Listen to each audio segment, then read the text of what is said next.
Now, one of our bonds that actually form, and we particularly see it forming in the body with sodium and chloride, but with other things that are salts, one of the bonds that form are called ionic bonds. And these form when electrons either give up an electron, as we will see, as we saw, sodium had that one electron in the outer orbital, so it will want to give that up because it'll be easier to give it up than to gain 7 other electrons or 7 other bonds. So in that case, the sodium would give up the electron, but in other cases, they may have 7 electrons in the outer orbital, and they may want to accept an electron. So either way, they're either going to gain or give up electrons and become ionized or ions. So we'll be looking exactly what we mean by that in just a second, but ions are basically atoms that have either given up electrons and become positively charged, so we call those cations, or they are ions that have gained electrons from other atoms and become negatively charged, and therefore they would be called anions. So again, basically ions are charged because they're either giving up or gaining an electron, and so they're either donating or accepting electrons. Here we see in this slide, notice that we have our sodium atom again. Notice that its atomic number is 11 because it has 11 protons. We know the number of electrons equals the number of protons, so we have 11 electrons also. Again, the inner shell always holds up to 2, but can't hold more than that. It always fills up first. In this case, we see that the next shell holds its full 8 amount, but yet there's one more electron. Now, again, in the sodium atom, it was neutrally balanced. The electrons equaled the number of protons. But since we have one electron in the outer shell, it doesn't want to have just one. It wants to have 8 in its outer shell. So it's going to be much easier for it to actually give up that electron, so then the second shell becomes the valence shell by being full of 8. But if it gives up that electron, now it has more protons than electrons. Now it still keeps its 11 protons, but now it only has 10 electrons.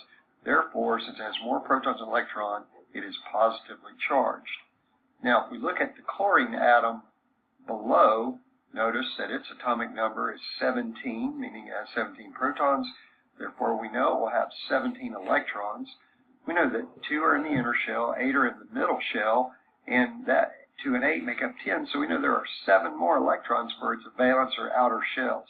Now, it's got 7, but it really wants 8, so it has the ability to get an electron from somewhere else, particularly if there is a sodium atom wanting to give up an electron to become a sodium ion, then that chlorine atom is more than willing to accept that electron and become a chloride ion. Now, when it accepts that electron, it no longer only has 17 electrons, now it has 18 electrons. It still only has its original 17 protons, but now because it has more electrons than protons, it's now negatively charged. So again, notice in A, we have the sodium atom, gives up an electron, so it could have an outer shell of 8 electrons, but it becomes a sodium ion. It is positively charged because it has more protons now than electrons. We call that a cation. In the bottom picture, we have a chlorine atom. It actually only has 7 electrons in its outer shell, so it will try to accept an electron from whatever is willing to give one up. In this case, sodium could be the thing that was willing to give up its electron. But when chlorine atom accepts the electron, now it has more electrons than protons. Therefore, it is negatively charged because electrons are negatively charged, because now it actually has 18 electrons and only 17 protons. So since it is negatively charged, notice we put a negative sign by the chlorine, and now we say it is an ion. And this, of course, is an anion because it's negatively charged. The next type of bond that we want to talk about is actually our strongest bond, which is called a covalent bond. Now, there are some subcategories of covalent bonds, and we will talk about that. But what covalent bonds are when atoms share the electrons around both valence shells. Now, in ionic bonds, one atom actually gave up an electron, and the other atom actually accepted it, and that they became ions. And then the fact that they were negatively charged actually created a bond between the ions, because we know negative things are attracted to positive things. But in this, a covalent bond, what we have is a sharing of electrons. Now looking at the top picture, we see hydrogen. We know that hydrogen has one proton and one electron. So we also know that its inner orbital can only hold 2 electrons. So if I have 2 hydrogen atoms come together, they can share both electrons around their orbitals. The electrons will actually orbit each proton equally due to electronegativity or the attraction of the electron to the nucleus. And so this is what is called a nonpolar covalent bond. We see the same thing in the next picture. We see oxygen, and if we count the number of electrons in the outer orbital, we know that there are actually 6 electrons in each outer orbital, but they would like to have 8. So what oxygen can do is they can share 2 electrons from each orbital. So notice that we look at the O double bonded to another O because each oxygen has to make 2 bonds, or in this case, oxygen forms a double bond with itself to form O2. Now again, this is also called a nonpolar covalent bond because they are sharing the electrons equally, because as they orbit around each nucleus, they're spending equal amount of time around each nucleus. You see another polar covalent bond under carbon dioxide, and notice that what we have is we have carbon in the middle and oxygen on either side. Now each oxygen, again, can only make 2 bonds, so each oxygen will share 2 electrons from the carbon and donate 2 electrons to the carbon at the same time. Carbon needs 4 bonds, so it has to actually share with 2 different oxygens, but each oxygen can only share with a double bond with the carbon. So again, this is covalent bonds because they are sharing the electrons, and the big reason is they need to fulfill the octet rule. If you count the number of electrons around each atom in this molecule, you'll notice that there's 8 electrons, and that fulfills the octet rule. Again, we're talking about covalent bonds where we're actually sharing electrons. And of course, we share electrons so we can fulfill the octet rule, which makes the molecule stable. Now, in this situation, we actually see carbon, which has 4 electrons in its outer shell, therefore it has places for 4 more electrons. Therefore, it has the ability to share with 4 things. Now, the 4 things don't have to be hydrogen, but they can be. There's a very common type of gas that is formed called methane gas. Notice it's carbon bonded with 4 hydrogens. Hydrogens can only bond to one other thing because they have 1 electron, so they only have 1 opening, but the carbon can bond to 4 things. So anytime we see carbon, we're always going to see it bonded to 4 things. Anytime we see hydrogen, we're only going to see it bonded to 1 thing if it's a covalent bond. Again, we see 2 common gases in the atmosphere. We see a hydrogen atom coming together with another hydrogen atom to form hydrogen gas, or H2.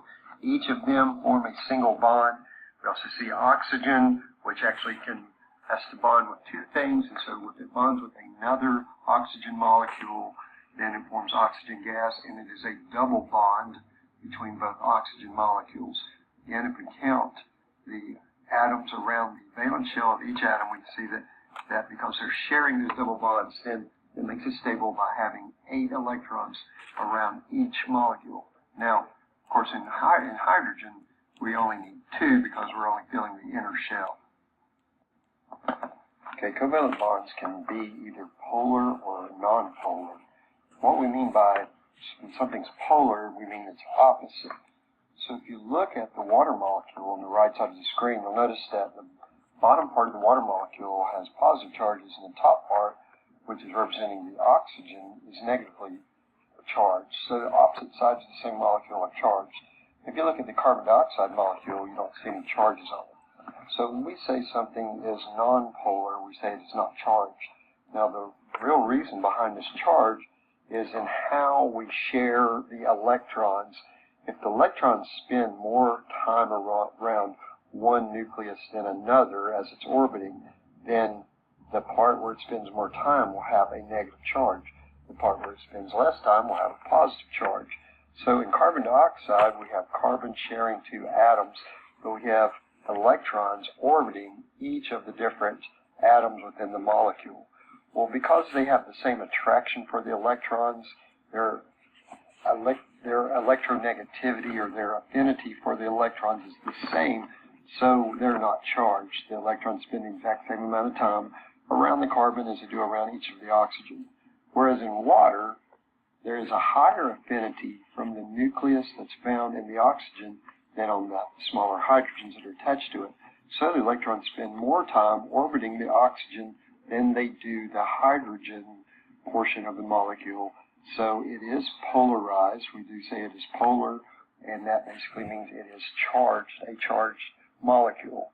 Well, since water makes up more of the body than any other molecule, then the fact that it is polar, has polar covalent bonds, polar, has a lot of implications.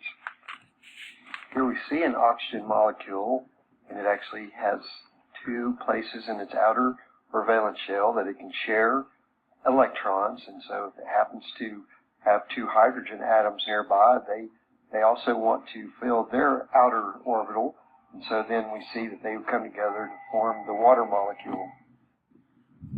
Again, we see the charges that are attributed to the water molecule. The larger red structure is the oxygen, and the smaller blue structures are the hydrogens. And again, we are sharing electrons, we're just not sharing electrons equally. So the electrons are spending more time orbiting the valence part of the oxygen and less time orbiting the hydrogens. Therefore, again, the hydrogens take on the positive charge, the oxygen takes on the negative charge, and of course, we would say this is a polar covalent bond, meaning that it is unequal sharing of the electrons within the same molecule. Here we see a very common interaction that goes on in the body, that goes on in nature, period. And what we see is that we have our water molecules. Notice again, the oxygen have the negative charges, the hydrogens have the positive charges. So it is a charged molecule. We see an interaction between sodium chloride, which was forming an ionic bond. Now again, that ionic bond occurred because atoms were converted to ions by either giving up or accepting electrons, and then oppositely charged ions that form, such as the sodium ion and the chloride ion, would be attracted to each other due to the opposite charges. But if we were to put this crystalline form of sodium chloride in water, then they no longer have to be attracted to just each other, because they can also be attracted to the charged water particles. So what we'd see them break apart or dissociate from each other. And if you'll notice in the picture, if you look at the chloride, notice that the hydrogen part of the water molecules are next to the chloride because they're positively charged. They would be attracted to the negative charge on the chloride. And if you look over and you see where we have the sodium ion symbol, notice how the oxygen portion of the water molecules are attracted to the sodium, again because the sodium is positively charged and the oxygen is negatively charged. And if you've ever played with magnets, you know that positive and negative sides of the magnet attract each other. Another very common bond in the body is the hydrogen bond. It's actually, individually, it's actually the weakest of all of our bonds, but because there are so many of them in the body, they do some extremely important functions. So it's basically where a hydrogen is attracted to a negative portion of another charged molecule. And again, since the hydrogen is usually positively charged, it can be attracted to a negative charge, and even between the water molecules themselves, this is an extremely important factor in why water does what it does. And since we are mostly water, we need to understand what happens to these hydrogen bonds in water and DNA molecules in several structures. Here we actually see several water molecules that are actually bonded together by these hydrogen bonds.